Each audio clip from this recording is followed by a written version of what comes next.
This is bernardfraling.com, and we're still in the Expert Industry Association annual meeting, and today we have Tsufit, and she has something today everybody needs to know. Just introduce yourself and what you get out of this show. Well, hey there, my name is Tsufit. I'm the author of Step into the Spotlight, because all business is show business. It's a guide to getting noticed. And what can I tell you? What do you want to know? I mean, what do you suggest for someone who would like to get exposure? I mean, well, you got to figure out what your story is. You got to figure out where's the color, where's the flavor, where's the story. So for me, I always wanted to be a singer, an actress, a comedian, but my parents told me to be practical, so I ended up becoming a lawyer. And I was a lawyer for about 10 years, and one day I woke up and I had that Peggy Lee moment, you know, that moment where you ask, is that all there is?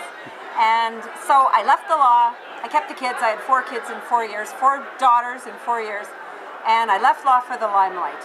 Mm-hmm. And I did that for a while, and I performed on television and stand-up comedy. I was in a sitcom for 4 years. I put out a music CD that I later promoted to make top album lists around the world.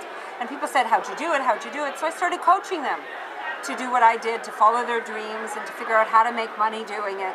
And before you know it, my coaching fee was higher than a lot of lawyers' fees were. So they said, well, can't you just show me, how to do it maybe in a book or something? So I wrote this book. It's called Step into the Spotlight. Let's see.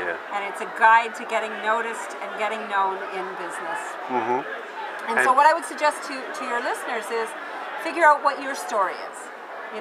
What is it that, did you always want to be, were you always the banker in Monopoly when you were a kid, and then you grew up being a finance guru? Or were you the messiest kid in your neighborhood and now you're an organizer, which is so ironic. I have a client who was an adopted kid, and her mother passed away, and she was brought up just with her father.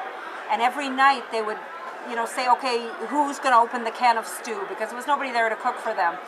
So they would open this can of stew. Well, this woman who didn't know how to cook, and she didn't have this mother figure at home, ended up starting a business employing mothers to be lunch ladies at school. And she's called The Lunch Lady. And cool. They serve hot lunches to kids at school all over North America, all over Canada right now. Actually, this woman probably has also some in conjunction with Jamie Oliver?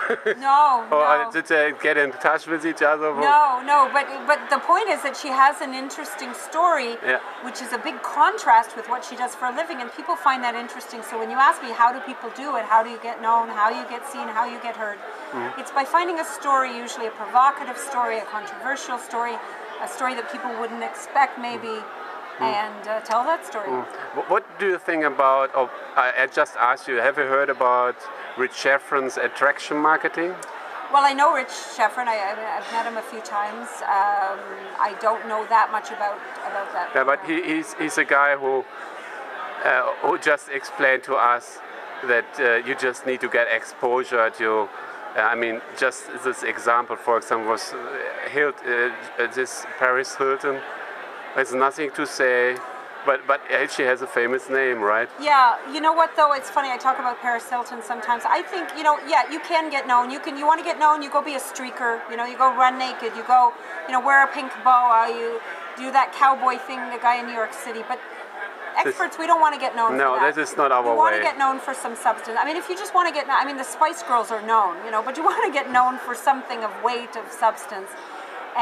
But the mistake that most experts make is they think that being great at what they do is enough, and being great at what you do is never enough. In fact, it barely gets you to zero. Mm-hmm. An expert is not somebody who knows what he knows. An expert is somebody who is known for knowing what he knows.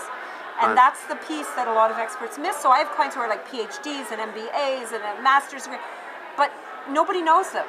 Mm-hmm. And they don't know how to say it, and they don't know how to attract. And so if you are an expert, it's not enough. You have to figure out how to get your message out there by being charismatic, compelling, and telling a story. Yeah, cool. I think that's very helpful. Thank you for this interview. My pleasure, my pleasure. If you want more, you can get some free tips. Yeah. If you go to secretsfromthespotlight.com, that's secrets from thespotlight.com. I'll send you some free tips on how to say what you do in just 30 seconds and captivate your audience. Cool. Thank you for this interview. Bye. My pleasure.